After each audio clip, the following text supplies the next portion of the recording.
solidarity in Poland. The one thing that needs to be perhaps mentioned before I come to solidarity itself, and that is that I talked last time about the developments in Poland from 56 to up to 1980. There's one thing that perhaps needs to be added, and that is that after the 1976 strikes, a new organisation was created called the Committee for the Defence of Workers. And this was a group of intellectuals, a small group of intellectuals, dissident intellectuals, who set up a committee initially to raise funds for the legal defence of the workers who'd been arrested in Radom during the strikes of 1976. And they raised quite a lot of money, and they hired lawyers for defending the workers there. And they discovered that when they did so, although they were repressed in various ways, like being arrested for short periods of time, and they were beaten up by the cops and so on, nonetheless they managed to survive, and their confidence gradually grew, and by 1978 they were in fact producing a workers' newspaper called Robotnik. Robotnik simply the Polish word for worker. And in the end, they were producing this underground on extremely primitive duplicating equipment.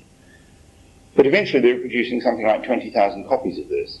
We know this from the police, who themselves said that they were producing 20,000 copies, and the police said that they were only managing to seize 10,000 of them. In other words, they had a circulation of something like 10,000 copies for their paper, and another 10,000 into the files of the police. The government could have shut them down.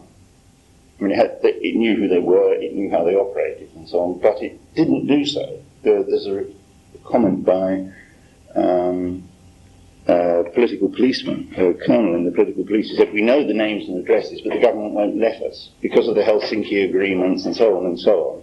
There was a certain space, also because of the scale of the Polish debts by this time, there was a certain space in Polish politics for them to operate. And they were very significant in the long term, because around them, particularly once they started their paper, Robotnik, there developed small groups of workers who came together with them to produce the paper, to discuss activities and so on. And the people who formed these little groups were to play a very significant role in 1980 in the formation of Solidarity. They had names like Lech Wałęsa, Bujak from the Ursus tractor factory at Warsaw, Anna Valentinowicz, Andrzej Gwiazda, and others. They were in fact initially, as it were, recruited by CORE, or they recruited themselves to CORE, would be more accurate, and they trained themselves in a sense as working class leaders in the period from about 1978 to 1980. They tried leading small strikes and so on and so on. They worked together, they discussed together. And they were therefore ready, in a sense, in 1980 to take the lead in the strike movement. Now, came 1980, the government was faced with this increasing economic crisis, an utterly irrational price system. And once again, as they'd done in 1970 and as they'd done in 1976, they tried to raise food prices. And on the 1st of July 1980, they announced increases in the price of pork chops and various other foodstuffs. There were immediately strikes. I mean, within hours of the announcement of the food prices, there were strikes in a number of factories.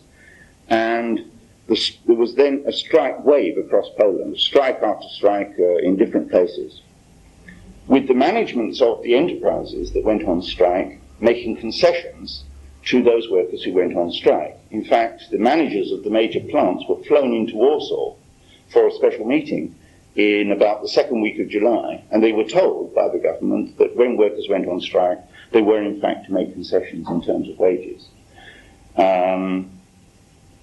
In one place, in fact, one manager misread this instruction, and when only half his workers went on strike, he only paid pay increases to those who had been on strike, which of course encouraged the strike movement enormously. There was a joke circulating in Warsaw that if you wanted to have a pork chop for tea, you had to go on strike. In this situation, in which managements were fairly easily making concessions on pay increases to strikes, there was a growing confidence amongst workers. this anyway against the background in which between 1976 and 1980 there had been something like 1,000 strikes in Poland. Quite small scale ones, half-day walkouts, that sort of thing, but generally successful strikes. Workers increasingly confident about their ability to take action and to win concessions. And as this strike movement developed in July and early August, there were also signs that the demands being raised in the strikes were beginning to broaden to political questions.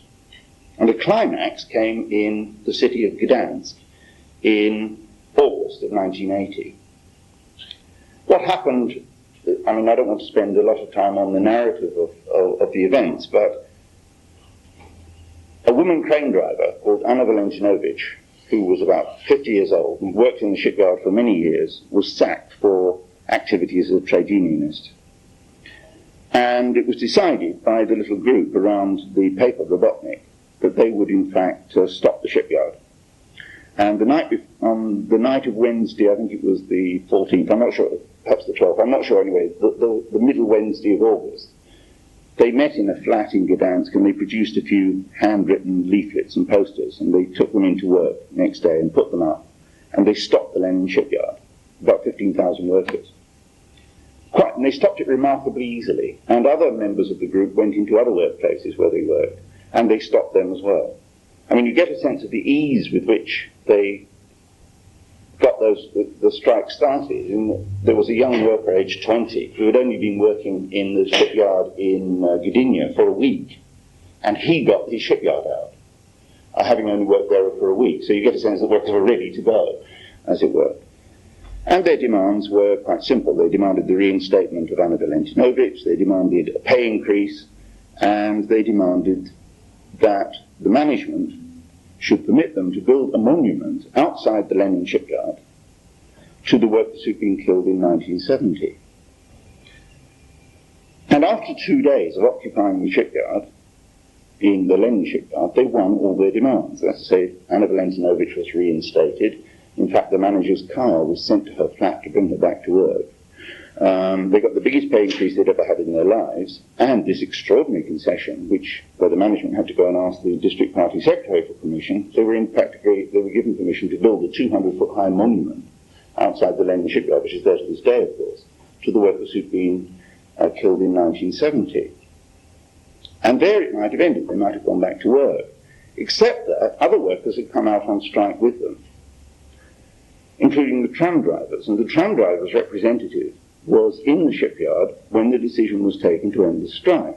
And she angrily rounded on Lech Wałęsa, who was the chairman of the strike committee in the shipyard, and basically said, "You're letting us down by going back to work. We, the tram drivers, have got no power at all by ourselves, and we'll be left to fight alone." And Wałęsa and the other members of the strike committee very quickly changed their minds about ending the strike, having declared it ended, and decided that they would continue with it. And they ran to the gates of the shipyard to try and stop workers leaving. And of the 15,000 in the shipyard, they stopped about 1,500.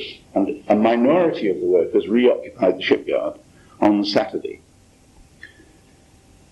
And they now set up, together with the tram drivers, with workers from the other shipyard, from other workplaces which were on strike, a new body called the Inter-Factory Strike Committee. The Polish initials for this were the MKS. And the Inter-Factory Strike Committee drew up a new set of demands, which became known as the 21 points. And now these demands, because they were demands not from one factory but from a whole number of workplaces, were generalized. And they were generalized into a set of political and economic and social demands. The 21 points, the first of them was the demand for free trade unions, independent, self-governing unions, quite independent of the party and independent of the government. They also put in demands for an end to political censorship, an end to the freeing of all political prisoners, the right of the church to broadcast mass on the radio for people who were ill, demands about the health service, demands about pensions, demands about pay, and so on and so on. It was an agglomeration of demands, beginning with the most general and political, but running through economic demands, social demands, and so on. And they pinned these up, printed them off. They've now taken over the management's printing facilities in the Lenin shipyard, and they printed off copies of this and circulated them, put them up on the walls of the shipyard, and so on. And the Inter-Factory Strike Committee spread. It spread in two senses. Firstly, that the condition for being part of the Inter-Factory Strike Committee was that your workplace was on strike and occupied, and that you then sent a delegate to the Inter-Factory Strike Committee. Within a couple of weeks, because now this occupation strike became much more serious, they had something over 600 delegates to the Gdansk Inter-Factory Strike Committee meeting in the shipyards, which meant that there was something over 600 workplaces, in fact, striking and occupying in support of these 21 points. Not only that, but the Inter-Factory Strike Committee idea spread to other centres. So there were Inter-Factory Strike Committees in Szczecin down the coast, another major port and shipbuilding city, in the industrial centres of Wałbrzych and Wrocław, and finally, towards the end of the month, in the mining areas, which up to then had not moved. But on the 28th of August, there was an accident in one of the pits, and the pit went on strike, and they set up an Inter-Factory Strike Committee. And it was an interesting Inter-Factory Strike Committee because not only were there delegates from the pits and from local steelworks and so on, there was also a delegate from a striking beauty salon, who also had equal voting rights and so on the beauty salon went on strike as well, in support of the 21 points.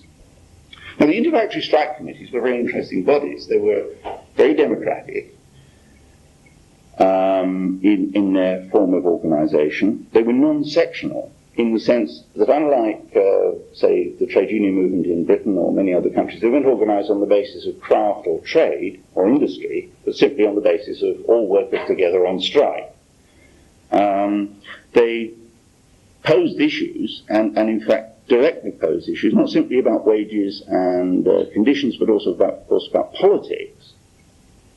And they began to take control of areas of economic life, so that the trains and the buses and trams in Gdansk, for example, started to run again during the strike, covered with posters saying, "We are on strike, but we are working to make life easier for you." Lorries started moving food supplies around in Gdansk with passes issued by the Inter-Factory Strike Committee. The fishing fleet came into the port at Gdansk, and it was decided to reopen the canning factories under workers' control, as it were, so that the fish in the holds of the fishing fleet wouldn't be wasted. In many ways, if you look at the Inter-Factory Strike Committee, it has a form which is not so much close to a trade union form as to a form which has emerged in significant working class revolutionary movements throughout the 20th century. That's to say, it's closer to the form of a workers' council in practice, although it wasn't called this, it was called an Inter-Factory Strike Committee. Its form was closer to that of the Workers' Council, or say, the Russian word, of course, for Workers' Council was, of course, the Workers' Soviet. All that Soviet means initially is council.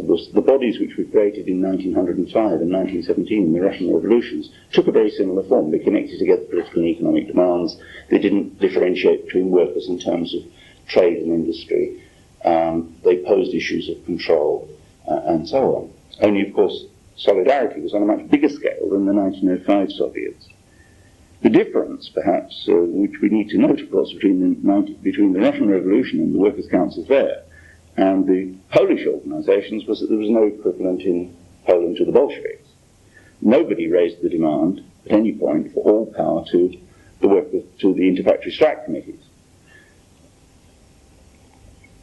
In fact, the people who played the predominant political influence in the strike were not figures from the extreme left, but figures from the moderate centre. A group of intellectuals from Warsaw came to Gdansk to bringing some money which had been collected amongst the Warsaw intelligentsia, and bringing greetings and support, and they were invited to join the strike committee as advisors, as experts, as it was put, to assist the strike committee in its negotiations with the government, because the strike committee demanded that the government should come to Gdansk and negotiate in the shipyard with the Inter-Factory Strike Committee on its demands. And there's a very interesting account of this intellectual contingent in an article by a woman called Staniškis. You'll find it in her name in the reading list. She wrote an article which is printed in Soviet Studies, which you'll find on the ground floor of the library, in 1981. And she describes how this group of intellectuals came to Gdansk from Warsaw. And she was one of them. She was a sociologist. And they began to change the pattern of the strike committee once they were involved in it. Once the negotiations with the government started, they discovered that the people who were negotiating on the government side also were intellectuals from Warsaw. In fact, they were people they knew. And she said, we understood each other's language, and we understood what the government would accept and what the government would not accept. And they began to persuade key people in the Inter-Factory Strike Committee, leadership, particularly Wałęsa, not to go too far. They were shocked by the radicalism of the workers, and they worked to soften the impact, in some ways, of the negotiations, to find a road of mediation and compromise with the government. And they were partly responsible for the fact that, in the end, the Inter-Factory Strike Committee accepted a formula which the government wanted, which was that the workers would recognize what was called the leading role of the party. And in order to sell this to the workers, basically, Wałęsa had to use demagogic tricks and to quickly move on to other issues, and so on and so on.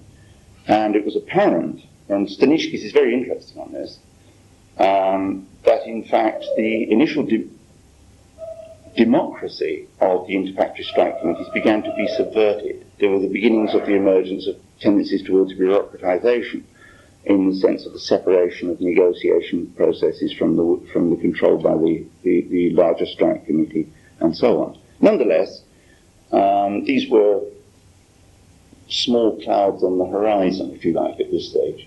Fundamentally, what happened was the government, in the end, could find nothing else to do but to come to Gdansk.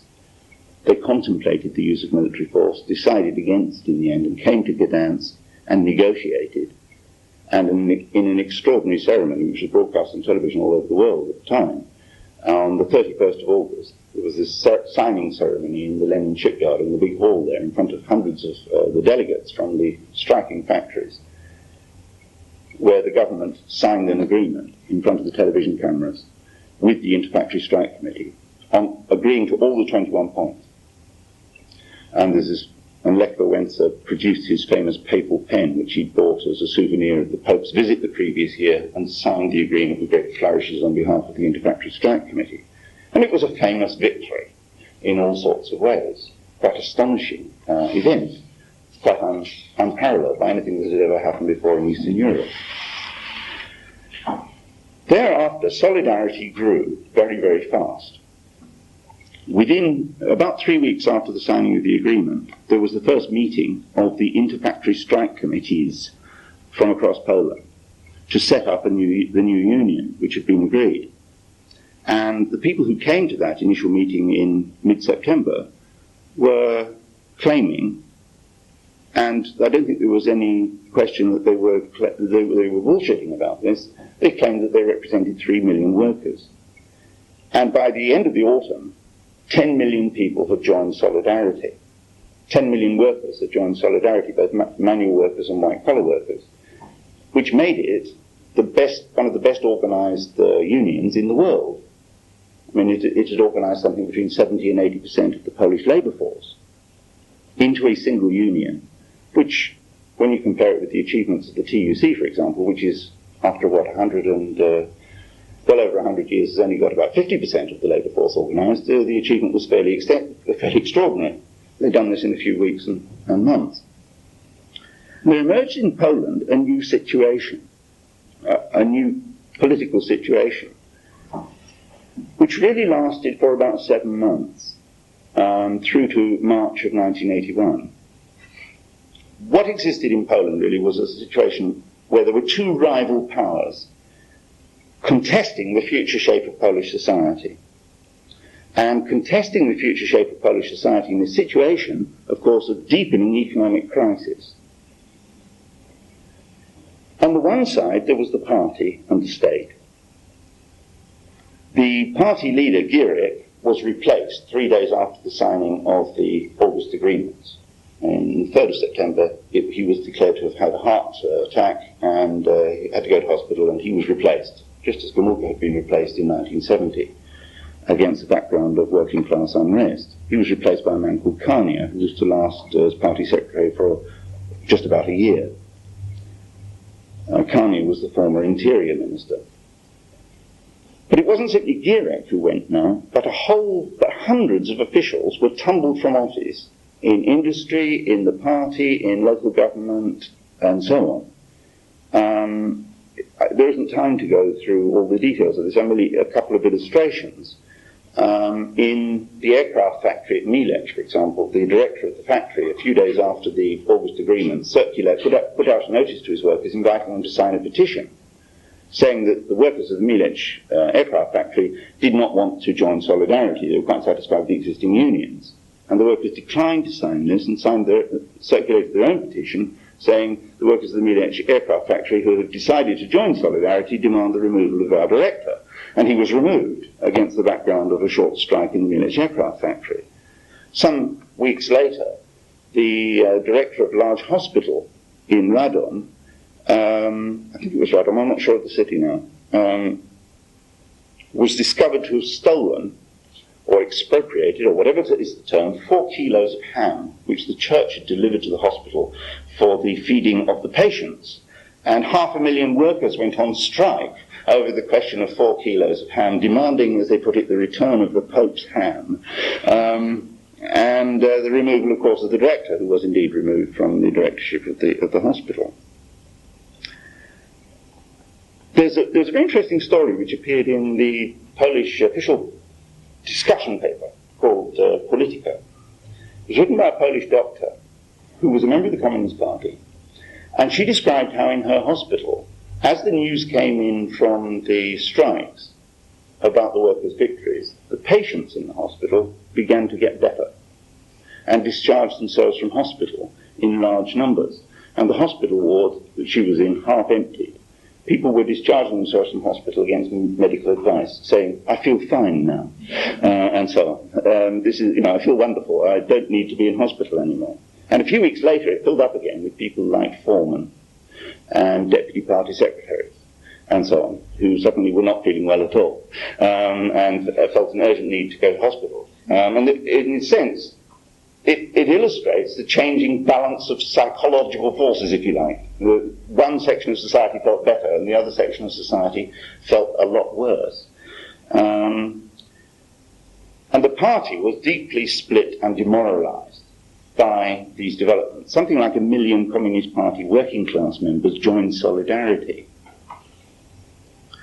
And the regime was faced with the problem that if it was to overcome the economic crisis on anything like conventional terms, normal ruling class terms, it must somehow break Solidarity. If it was to restore discipline in Poland, it must break Solidarity. In order to do that, it must somehow regain what it had lost, which was its own internal coherence, its own morale, and so on. But it found for something like 7 months that all the initiatives that it took were blocked by Solidarity.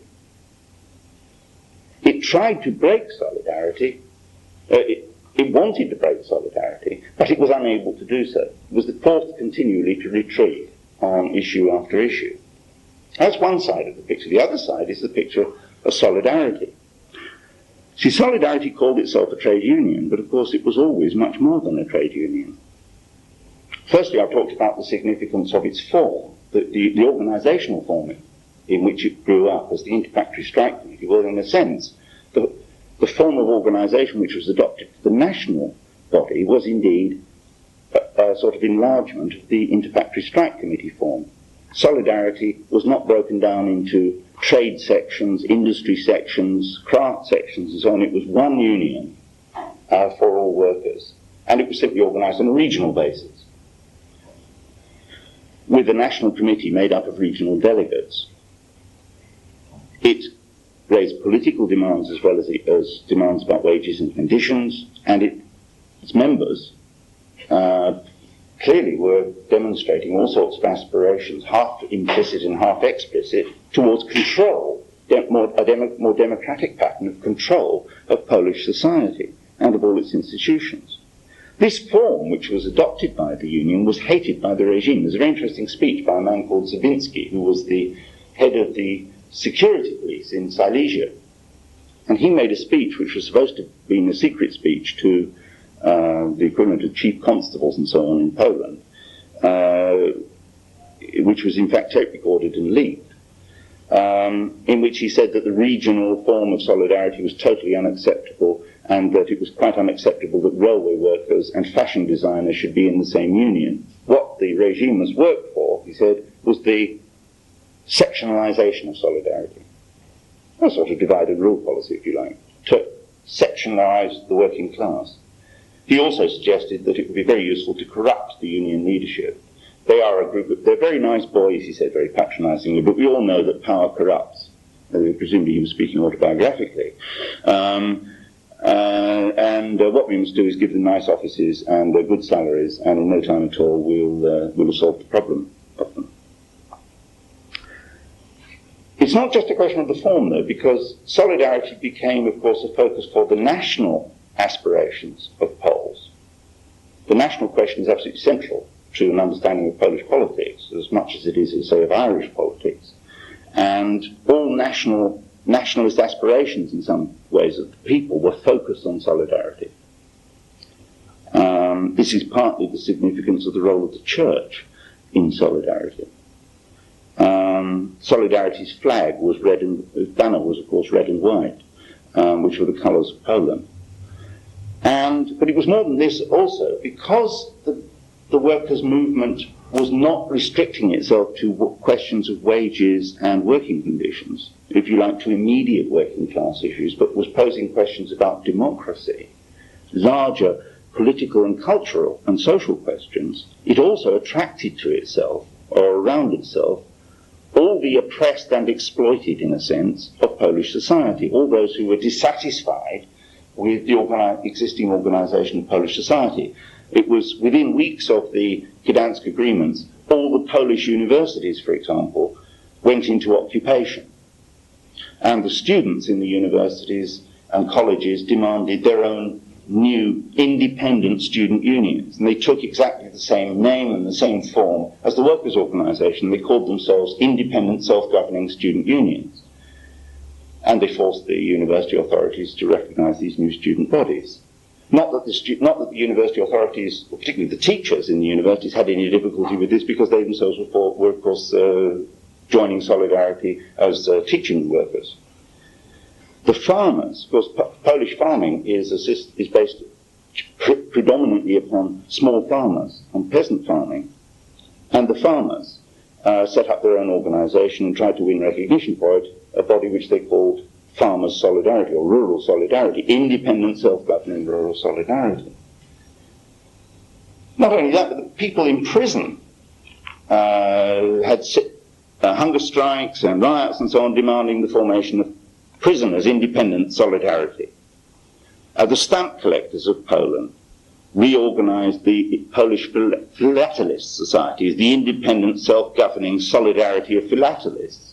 You have to remember, of course, that all political and social organizations were under the control of the party, and therefore all organizations broke, in a sense, in this process, so that allotment societies, which had always had to be licensed to form any sort of society, you had to get a license. So allotment societies, tenants' organizations, and so on, all reorganized themselves. One commentator wrote that Poland, in the autumn of 1980, was experiencing what he called an orgy of popular participation, and the term was not inappropriate. Even the queues outside the shops began to organise, outside the food shops began to organise themselves. They would elect themselves committees to make sure that the queue was organised in a fair way, that the shopkeepers treated people fairly, and that old people waiting in the queue could have a sit down and have their places kept, and so on and so on. Poland became, as lots of people said, a nice place to live in.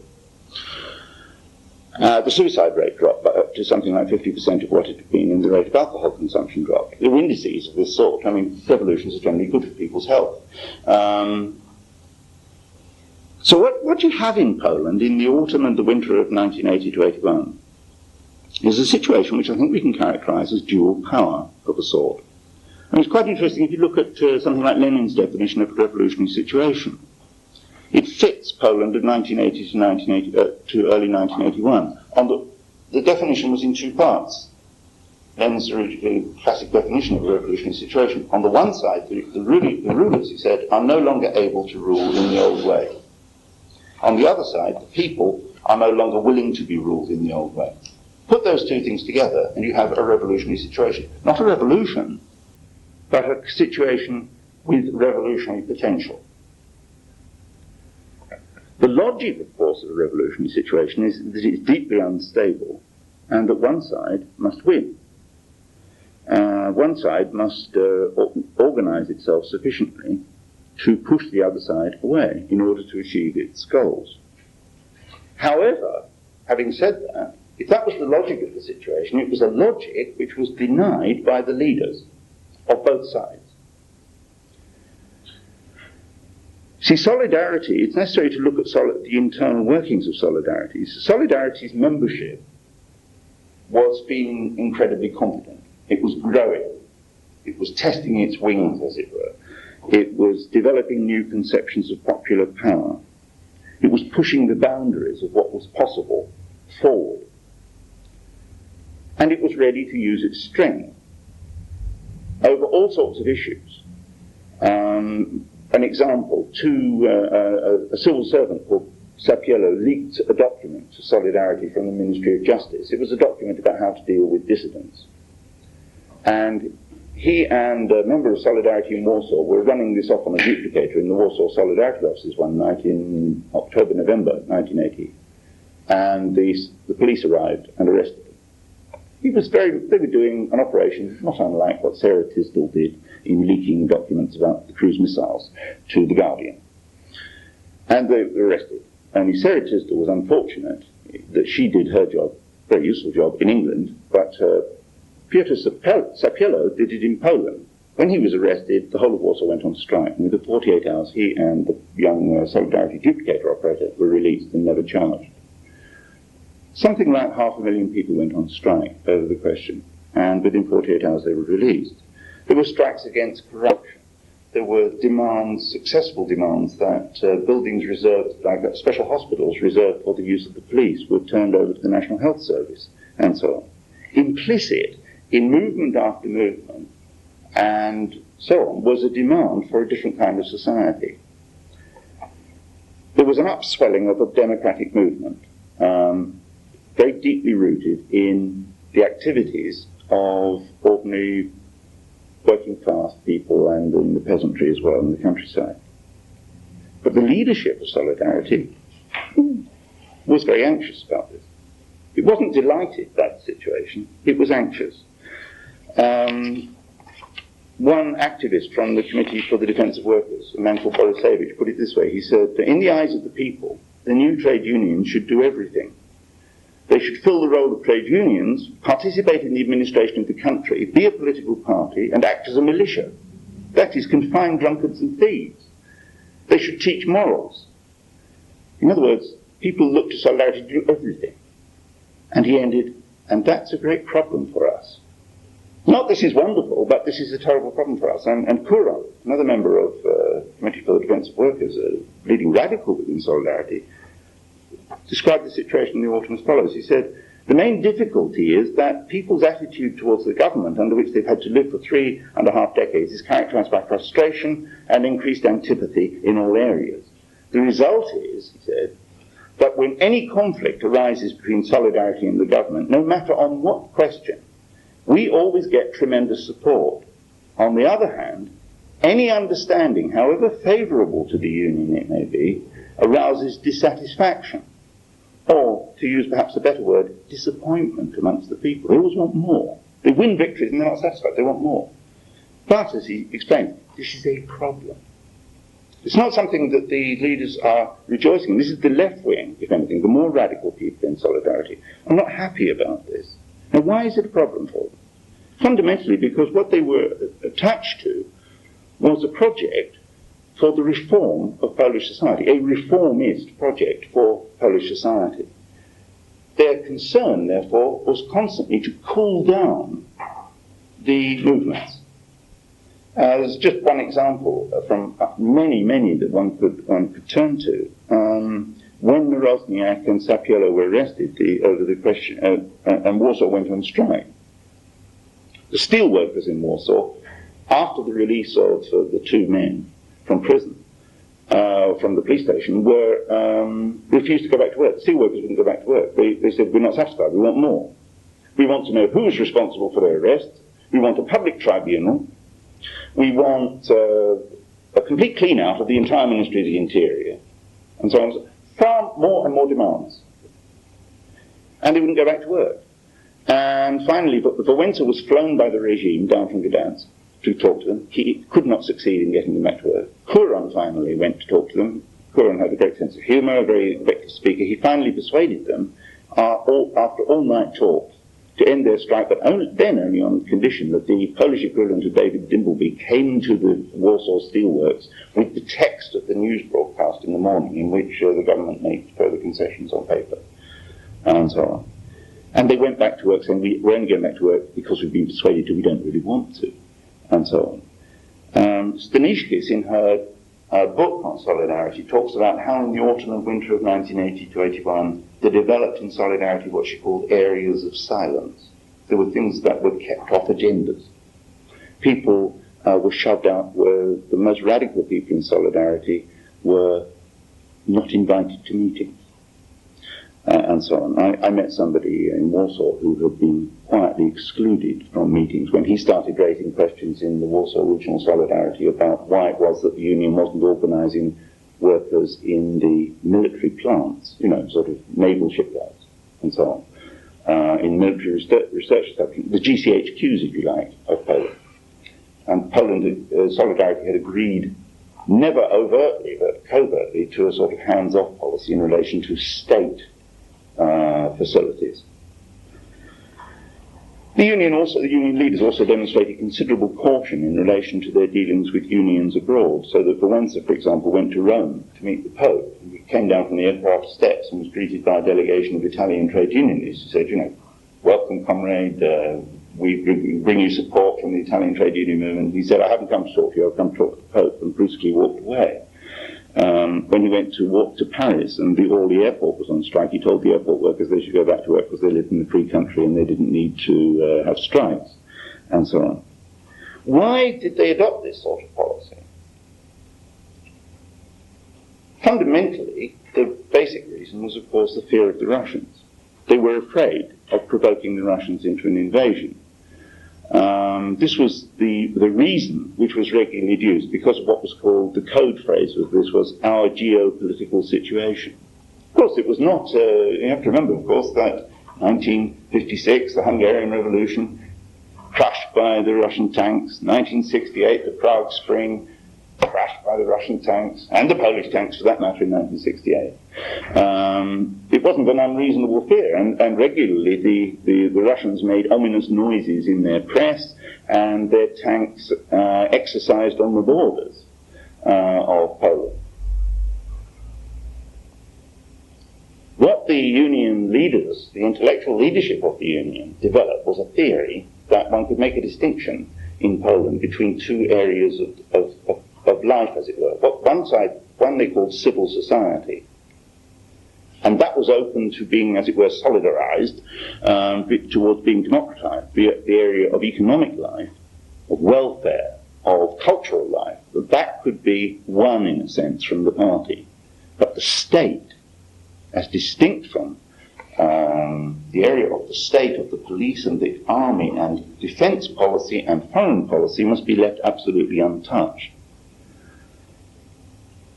Now, this implied that they must, whenever their members pushed toward the area of politics, they must seek to restrain them.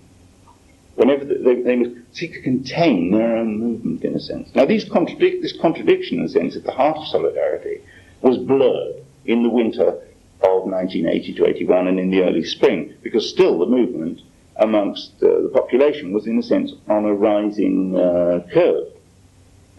But eventually, of course, there had to be a conclusion to this, and a crisis. And the crisis came in March of 1981 in an industrial town in the middle of Poland called Bydgoszcz. And Solidarity there was supporting the demand of the Polish peasants to have their own union recognised at law by the government. And a delegation of the local leadership of Solidarity went to meet the local council, and when they got there, they were beaten up. Now, up to then, there had not been any significant violence in Poland. This was the first use of state violence against Solidarity. The local Solidarity leadership punched up. Birmingham Sixth, if you like. Now, their faces afterwards looked rather like the Birmingham Six after the beatings. They were quite severely beaten up, and photographs were taken of their faces and put on posters and plastered all over Poland. The Bydgoszcz region instantly went on strike, and there was an emergency meeting of the National Committee of Solidarity called in Bydgoszcz, and there was a big row about what to do. Wałęsa walked out at one point.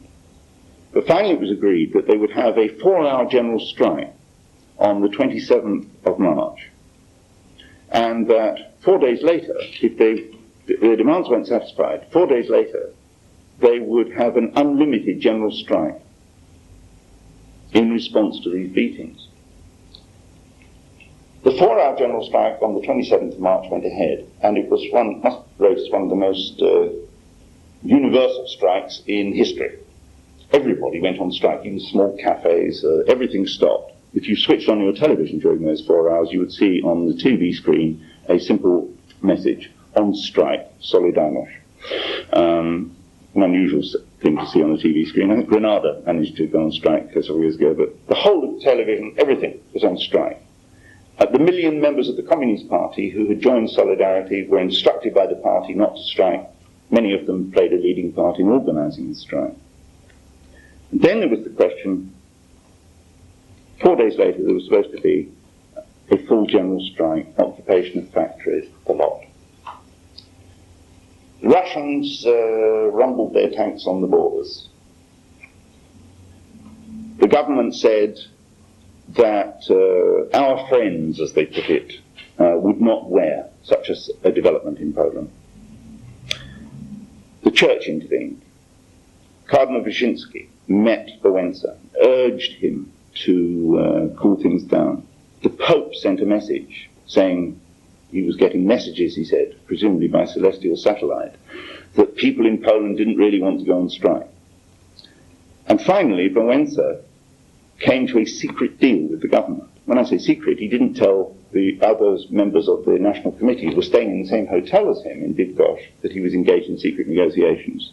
He negotiated with the government and then went on strike without telling anybody, went on television without telling anybody, along with Andrzej Gwiazda, who afterwards claimed he'd been duped by Wałęsa, and announced that the strike was off the night before it was supposed to happen.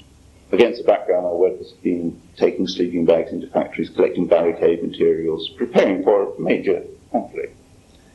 There was a major row inside Solidarity.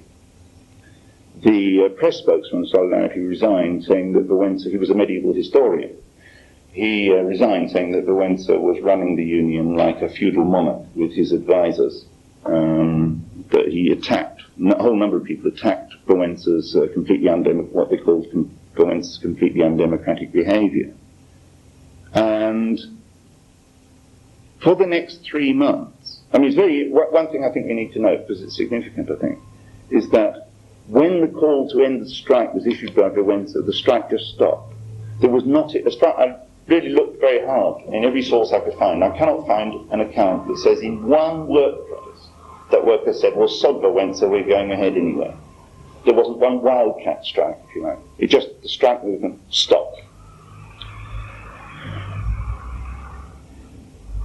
For the next 3 months, the effect in Solidarity was to demobilise the union.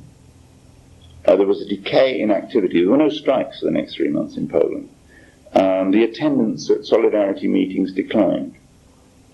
Solidarity was preparing for a conference in the autumn, and delegates were supposed to be being selected at this period. To be a delegate, you had to go to a meeting, you had to speak on why you should be a delegate. Many of the working class candidates for delegates' positions now withdrew their names because they didn't want to speak. They didn't know what to say. There was confusion and alarm over the situation. I mean, I don't think there's any doubt that many people, perhaps very likely a majority of workers, were relieved when the strike was called off. It was a very hot enterprise. But many were deeply angry and so on. The union was split, not clearly along any particular line, but there were splits and divisions and so on within the union. It's worth just asking where these ideas came from, very, very briefly, the ideas of the leadership, which had led to this kind of situation. One source was undoubtedly the church. I mean, there were people there were writers in the West who assumed that the major opposition to the communist regimes in Poland was the church. This was always a nonsensical idea. The church undoubtedly was no longer the church, say, that we might think of, the Catholic Church, say, of Spain in the 1930s, identified with black reaction. It was a church which defended civil rights, if you like, to a degree. It was more like, say, the church in Poland, in some ways, was analogous to the church in some parts of Latin America. Not going as far as, I mean, some individual priests went as far as talking in terms of liberation theology. It would not be true to characterize the whole Polish church as doing so, but it was a church, in some ways, which had identified itself with liberal ideas about civil rights and so on. Except, of course, on the questions to do with family abortion and women's rights. I mean, on that question, the church remains adamantine in Poland. But, of course, it was also a church which had come to accommodations with the regime from 1956 onwards, and at crucial moments in the development of conflict between the people and the government had regularly stepped in to preach calm and urge the people not to go too far, and so on. In some ways, I mean, you may or may not like my analogy, but it seems to me the church in Poland played a role not unlike that of the Labour Party in Britain. It, on the one hand, gave a certain recognition to people's dissatisfactions. On the other hand, it urged that they shouldn't do anything about them, which is really Kinnock's politics. It was not the case either that workers were uncritical of the church. I found a very interesting memoir by a very religious worker working in the Gdynia port, who described how during the summer strikes he had in fact been desperately upset by Cardinal Wyszynski going on the radio and not saying a word in support of the workers. And he finally decided to go on with the strike, and he said that the church, he condemned the princes of the church, including the Pope, for not recognizing that Christ had come back to earth in the shape of solidarity. That the caterpillar tracks of the tanks, he said, were the symbol of Christ's return. Christ's return, he said, Christ was not afraid to put on stinking overalls and smell of alcohol. He was there as the workers, and the church, the princes of the church, who were fat and too well fed, had not recognized the return of Christ. Now, I suspect the church, an atheist, is not half as dangerous to them as a worker with those sorts of almost medieval, mystical ideas. But of course, it made him a very, very strong solidarity supporter. He was taking working class ideas and putting them into religious language because that was the only language he had. One source then is the church, of reform ideas is the church. Another source is the Polish intelligentsia, undoubtedly, which was overwhelmingly moderate in its politics, which sought to play a mediating role between the workers and the regime, and which played a role in solidarity throughout its history, which is unexampled, I think, in any other workers' movement. I've never heard of a workers' movement in which intellectuals played such a predominant role as they did in the leadership of solidarity. One Warsaw worker described to me how he went to a union conference in 1981 in Warsaw, and he said there were two top tables. There was the elected working class leadership, chairing the meeting and so on, but there was another top table consisting of the experts.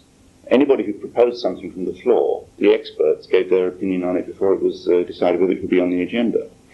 And they generally played a softening role inside solidarity. The third, and perhaps the most crucial, but I think we need to differentiate when I talk about the intelligentsia, I mean people like the Polish equivalent of, I don't know, Anthony Easthope, John Phillips, whoever, people in the poly, if you like, your ordinary poly lecturers, imagine them leading, providing the intellectual leadership to a massive workers' movement. But a particular group called the Committee for the Defence of Workers, people like Colin and Michnik and so on, were the radicals who had been in and out of prison, the people who'd fought for the idea of an independent working class organisation and so on. They also had adopted the same kinds of ideas. Colin had been a revolutionary socialist in the 1960s, but by the 1970s he'd moved to a sort of left reformist position. And in a sense, his fate is in 1989 he became Minister of Labour in charge of introducing unemployment into Poland, which was rather like Barbara Castle in the Labour government. He was given the dirty job because he was a lefty. What's significant, I think, is that nobody in Poland developed any kind of alternative conception to the conception of the leadership of Solidarity. There was no left in Poland with any clear alternative vision to that of the church, the intellectuals and core. And one can understand why. Marxism was a dirty word amongst Polish workers, for obvious reasons to do with the 35-year previous history of communism in Poland, or quote-unquote communism in Poland. There were independent Marxists in Poland, but they never organised themselves. There were a few of them, scattered groups of them, ones and twos, but they never organised and they never posed any kind of alternative. There was never an alternative paper within Solidarity, for example, criticising the leadership, putting forward alternative conceptions, and so on. The party had gained an enormous advantage, you might have thought, by the demobilisation of Solidarity after March of 1981, but it couldn't cash its advantage because it itself was deeply divided. It was internally shaken by the whole preceding 7 months, by the growth of Solidarity. After all, the overwhelming majority of its working class members had joined Solidarity. And they developed in the party, in fact, a movement for the reform of the party called the Horizontalist Movement, which demanded that there should be a new conference of the party based upon something previously unknown, which was the idea that delegates to the conference should actually be elected rather than appointed, freely elected. And this conference was in fact held, but as it turned out, it was held in July, but in fact the party was no longer able actually to put forward anything very serious in the way of new ideas. It was a very anodyne affair in reality. Nothing much came out of it. What was happening under the surface in the regime was that power was shifting away from the party. It was no longer the case the party, which was fragmented and disorganized, was the real power center any longer. Or it was less and less the power center. Increasingly power was shifting towards another branch of the state, the army. Jaruzelski, the general, who was the Minister of Defense, became the Prime Minister as well as the Minister of Defense. And in the autumn of 1981, he completed the hat trick by also becoming the party secretary. A number of generals were given jobs in charge of key industries. For example, the civil airlines, the Lot airline was put under the charge of a general, and several other strategic industries were put under the directorship of military figures. And it was said, when this was done, that they know about efficiency. They'll reintroduce efficiency into the organisation of industry. That's why we bring them in. Nothing to do with anything, military, of course. They're Polish soldiers. We can rely on them to be patriotic and loyal to the people and so on, it was said. And Solidarity tended to believe this because it was full of all sorts of nationalist delusions about how Polish soldiers would never fire on Polish workers, and so on and so on. All the time, the economic crisis, though, was deepening. And in July, from July to November of 1981, there's then a revival of Solidarity. There are two waves, in a sense, in Solidarity. First time, the wave from August through to March. The second wave from July to November is different, though, in that this time it's a wildcat wave. It starts with massive hunger marches in a number of cities. Huge marches of people demanding improved food supplies, with ironic and bitter slogans. We are marching to communism. Is it too much to ask if we could eat on the way? Which I saw, there was a program early this week about Russian jokes, the same joke turning up in Russia, I see, in 1990. the great hunger marches. The whole of Warsaw blocked for several hours by hunger demonstration in August. And then wildcat strike. Strike after strike in different plants, demanding all sorts of things. Improved pay, improved suit supplies, the removal of the party from the factory, etc., etc., etc. But getting no support from Solidarity. Wałęsa became exhausted in this period because he said he was running around Poland acting as a fireman, putting out the fires. There were radicals by now inside, people who called themselves radicals inside Solidarity, who were opposed to Wałęsa's leadership, but they hadn't actually got any alternative conception. They certainly did nothing to organise those strikes, to help to unify them, to win support for them amongst other workers and so on. So that the strike would happen in this place, and it would happen in that place, and union leaders would rush in to try and cool it down, and after a few days they'd succeed, and then the thing would burst out somewhere else. But nobody ever tried to generalise and bring them together at all. On paper, Solidarity was becoming more radical. It's in this period that it formulates ideas about self-management of industry, that it redefines itself. Solidarity officially is no longer a trade union, but also, as they put it, a social movement for the transformation of Polish society. And in the autumn conference, in fact, they adopted a program which said that their aims were a self-governing republic in Poland, which implied the democratization of all areas of social life, including, for example, workers controlling industry, and so on. That was on paper, but in practice, the gap between the vision that they were promulgating as what they stood for and the actual reality of their practice was growing. They were not, in fact, encouraging their members to fight for this, they were, in fact, encouraging their members to cool things down so that they could negotiate with the government. And therefore, under these circumstances, there were major opportunities or issues which were raised for Solidarity which they missed, and which in the end were their undoing, or part of their undoing. The police, whole section of the police, in 1981 raised the demand that they should be allowed to join the union. And this was absolutely unacceptable, of course, to the regime. The idea of police trade unionism has always been deeply troubling to rulers of countries in Britain as much as in Poland. Solidarity did nothing about this demand. The people trying to organise a union, Solidarity and the police, were in fact kicked out. There was no attempt to demonstrate outside police stations in support of the right of the police to join the union. In other words, to undermine the state machinery in a very significant way. In the autumn, the government announced that it was going to extend the period of conscription for existing conscripts in the Polish army. And this was very significant. There was a 2-year process of national service conscription in the Polish army, and there was a wave which was supposed to be released in October 1981 from the army, and a new wave was supposed to be brought in. Of course, this new wave would be young workers aged 18, all of whom had been radicalised the previous year, and the government didn't want to have an army made up of those sorts of conscripts in the middle of a crisis. And they announced that they were going to, because of the scale of the economic crisis, they were extending the period of military service for a further 2 months. Solidarity received lots of letters from soldiers saying we want to get out of the army and so on. Please will Solidarity support us in our demand to be released immediately from the army and so on. But Solidarity didn't do anything about it. They printed the letters in their weekly newspaper, but they didn't do anything about it. There were no demonstrations outside army camps. There were no leafletings of soldiers, no attempts to form soldiers' solidarity, and so on. The state, this division which they insisted on between civil society and the state, they held to. Of course, in the end, that police and that army would be used against them only 2 months later. They did develop, as I said, I'm going to run over for about 5 minutes, is that all right? They did develop in Solidarity a group of radicals, of people who were deeply dissatisfied with the undemocratic character, the increasingly undemocratic character of Solidarity.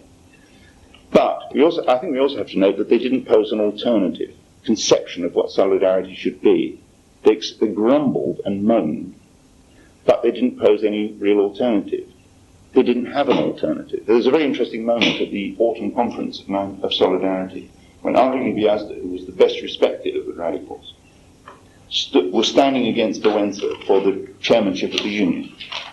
And each candidate, there were 4 candidates, 3 radicals and 1 or so, 3 quote-unquote radicals, and Provenza. And each of the candidates had 20 minutes of question and answers. And the first question to Viasta was, why are you standing for the chairmanship of the union? Which is the perfect question to be asked as your first question, because that's the moment when you can stand up and explain why you're standing and what you stand for and how it's different from the other candidates and so on. And he stood up and he said, I am standing because the rules allow me to do so, and sat down again. Why did he say nothing more? Because he hadn't got anything else to say, I think. That's the basic reason.